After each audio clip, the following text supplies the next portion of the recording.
আসসালামু আলাইকুম। Technique easy এডুকেশনের পক্ষ থেকে আপনাদের সবাইকে স্বাগতম জানাচ্ছি। প্রিয় শিক্ষার্থীরা, আজকের পর্বে আমরা কয়েকটি এমসিকিউ প্রশ্নের সমাধান করব। সবার প্রথমে এই প্রশ্নটাতে বলা হলো, একটি সামান্তরিকের দুইটি সন্নিহিত বাহুর দৈর্ঘ্য যথাক্রমে 7 সেন্টিমিটার এবং 5 সেন্টিমিটার হলে এর পরিসীমার অর্ধেক, অর্থাৎ সম্পূর্ণ পরিসীমা বলে নাই, পরিসীমার অর্ধেক কত সেন্টিমিটার তারা জানতে চায়।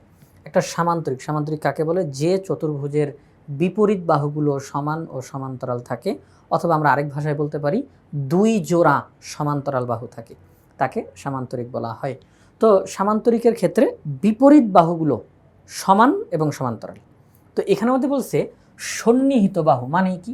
আমরা যদি একটা সামান্তরিক অঙ্কন করি যে এটা হচ্ছে একটা সামান্তরিক, তাহলে এই বাহুটা আর এই বাহুর সাথে যে আরেকটা বাহু এখানে যে যুক্ত হইল, এই দুইটা বাহুকে বলা হবে সন্নিহিত বাহু। অর্থাৎ যখন দুইটা বাহু একে অপরের সাথে যুক্ত হয় তখন ওই দুইটা বাহুকে বলা হবে সন্নিহিত বাহু। এই বাহু আর এই বাহু বলা হবে সন্নিহিত বাহু। এটা এটা বলা হবে সন্নিহিত বাহু। এই বাহু বলা হবে সন্নিহিত বাহু। অর্থাৎ এক কথায় দুইটি বাহু যখন কোনো একটা বিন্দুতে মিলিত হয় তখন ওই দুইটি বাহুকে বলা হবে সন্নিহিত বাহু।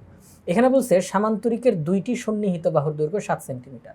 আমি যদি বলি যে এই বাহুটা হচ্ছে 7 সেন্টিমিটার, আর এখানের মধ্যে বলছে আরেকটা বাহু 5 সেন্টিমিটার, এই বাহুটা হলো 5 সেন্টিমিটার। ঠিক আছে, এই হচ্ছে দুইটা বাহু 7 সেন্টিমিটার এবং 5 সেন্টিমিটার সন্নিহিত বাহু। বলছে পরিসীমার অর্ধেক কত।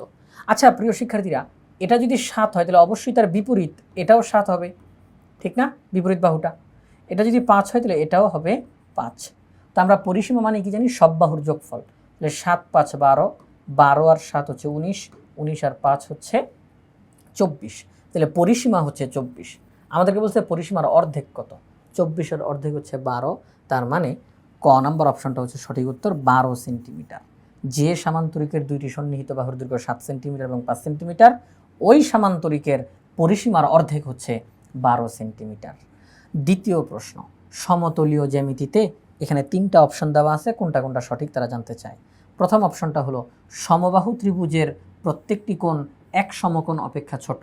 এক সমকোণ মানে 90 ডিগ্রি। তা সমবাহু ত্রিভুজ, যে ত্রিভুজের প্রত্যেকটা বাহু সমান, যে ত্রিভুজের প্রত্যেকটা বাহু সমান। তো সমবাহু ত্রিভুজের ক্ষেত্রে প্রত্যেকটা কোণের মানও কিন্তু নির্দিষ্ট, সেটা হচ্ছে প্রত্যেকটা কোণের মান 60 ডিগ্রি।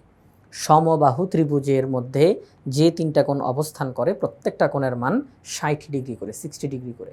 তাহলে এখানে তারা বলছে সমবাহু ত্রিভুজের প্রত্যেকটা কোণ এক সমকোণ অপেক্ষা ছোট, 90 ডিগ্রি যেতে ছোট। তাহলে এই কথাটা সঠিক না? এই কথাটা সঠিক, কারণ সমবাহু ত্রিভুজের প্রত্যেকটা কোণই 90 ডিগ্রি যেতে ছোট। দ্বিতীয় তথ্য, সমকোণী ত্রিভুজের সূক্ষ্মকোণদ্বয়ের সমষ্টি এক সমকোণ। এই তথ্যটাও সঠিক। কেন? আসলে আমরা তার একটু ব্যাখ্যাতে যাই। আমাদেরকে প্রথমেই বলল সমকোণী ত্রিভুজ। তাহলে সমকোণী ত্রিভুজ যদি আমরা নিই, তো সমকোণী ত্রিভুজের এটা তো 90 ডিগ্রি, বাকি যে দুইটা কোণ দুইটাই তো সূক্ষ্মকোণ নাকি? একটা সমকোণী ত্রিভুজে সমকোণ ব্যতীত অন্য যে দুইটা কোণ আছে তারা উভয়েই সূক্ষ্মকোণ, 90 ডিগ্রি ছোট, 0 ডিগ্রি বড়, 90 ডিগ্রি ছোট। তাহলে এই যে দুইটা কোণ 90 ডিগ্রি ছোট, অর্থাৎ এটাও সূক্ষ্মকোণ এটাও সূক্ষ্মকোণ, কিন্তু কথা হচ্ছে এই দুইটা সূক্ষ্মকোণ মিলে কত ডিগ্রি হবে?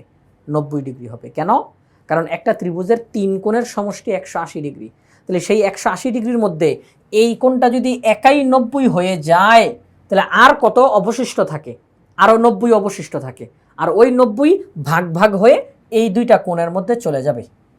3 কোণের সমষ্টি 180 ডিগ্রি, এর মধ্যে এই কোণটা একাই 90 ডিগ্রি, তাহলে আর বাকি থাকলো 90 ডিগ্রি। এই দুইটা কোণ যোগ করলে সেই 90 ডিগ্রি পাওয়া যাবে। তাহলে সমকোণী ত্রিভুজের সূক্ষ্মকোণদ্বয়ের সমষ্টি এক সমকোণ, এই কথাটা সঠিক।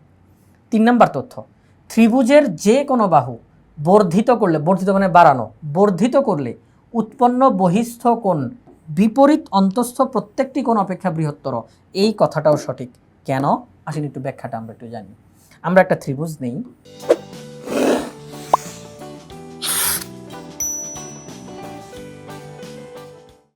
এবিসি ত্রিভুজ।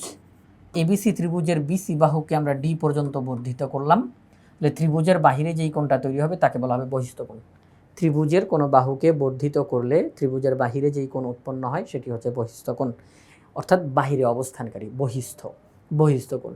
তো এই যে কোণ এসিডি, এটা বহিস্থ কোণ, এই কোণের মান কত হবে? আমরা সবাই জানি যে এই যে বহিস্থ কোণ, এটার মান হলো বিপরীত অন্তস্থ কোণদ্বয়ের সমষ্টির সমান। অর্থাৎ এটা যদি হয় 30 ডিগ্রি, এটা যদি হয় 40 ডিগ্রি, 30 আর 40 যোগ করলে হয় 70, এই কোণটা একাই হবে 70। এটা বহিস্থ কোণের মান বিপরীত অন্তস্থ কোণদ্বয়ের সমষ্টির সমান। যদি এই কোণটা হয় 50, এটা যদি হয় 60, তাহলে 50 আর 60 যোগ করলে কত হয় 110, তাহলে এই বহিস্থ কোণটা একাই হবে 110। অর্থাৎ একটা বহিস্থ কোণের মান বিপরীত অন্তস্থ কোণদ্বয়ের সমষ্টির সমান। তাহলে এখন যদি আমি একটু কথাটা অন্যরকমভাবে বলি, তাহলে এই বহিস্থ কোণটা এই কোণটার চাইতে বড় হবে। কারণ কথাটা একটু বোঝার চেষ্টা করেন, এই দুইটা বিপরীত অন্তস্থ কোণ যোগ করলে যোগফলটা হচ্ছে এইটার সমান। এখন আমি যদি এই দুইটাকে আলাদা আলাদাভাবে বলি, তাহলে অবশ্যই এই কোণটা এটার চাইতে বড় হবে, এই কোণটা এটার চাইতে বড় হবে। আমি যদি উদাহরণটা এইরকমভাবে দিই বোঝানোর জন্য, শুধু বোঝানোর জন্য, সেটা হচ্ছে 7 যোগ 3 কত হবে 10। দুইটা সংখ্যা যোগ করে যোগফল 10 হয়েছে। তাহলে আমি এখন বলতে পারি না এই 10 এককভাবে এই 7-এর চাইতে বড়।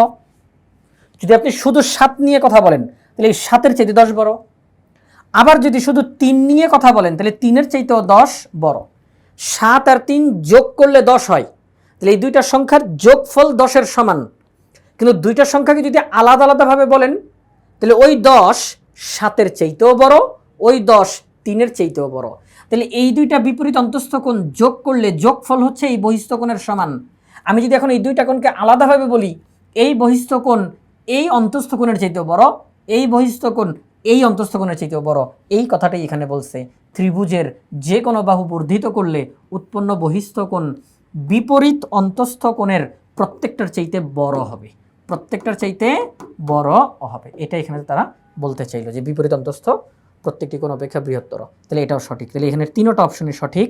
তাহলে যেহেতু 3টা অপশনই সঠিক, তাহলে আমরা বলতে পারি ঘ নাম্বার অপশনটা হচ্ছে সঠিক উত্তর। তো প্রিয় শিক্ষার্থীরা, আজকের পর্বে আমরা এই 2টি এমসিকিউ প্রশ্নের সমাধান করলাম।